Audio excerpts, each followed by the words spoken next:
After operating for 40 years, one of Jamaica's premier raceways, Dover, may have to close its doors. This as the ownership is grappling with debt and still having to pay a lease on an inactive track. Denise Walters tells us more.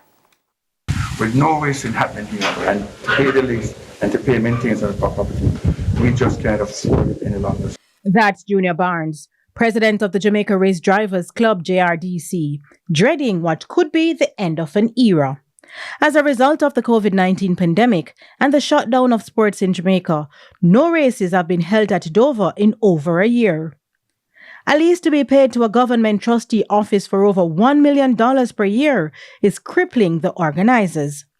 Barnes says Dover has produced talents such as supercar driver Fraser McConnell, and it's a shame that that legacy may be discontinued. Dover produced champions, and the reality is that if we don't keep Dover this year, after 40 years, the legacy we just can't afford to keep our doors open. But he remains hopeful that with the Jamaica Karting Association JKA having been granted permission to stage meets at the Palisadoes Raceway, motorsport will not be far behind.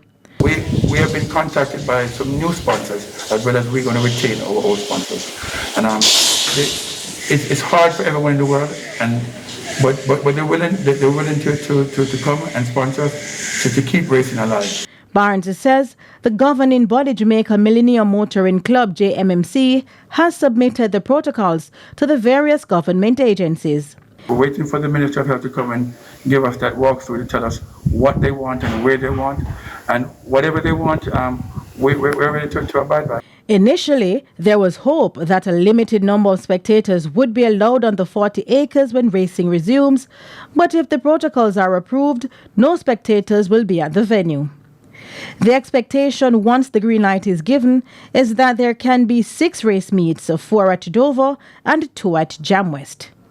Denise Walters for TVJ Sports.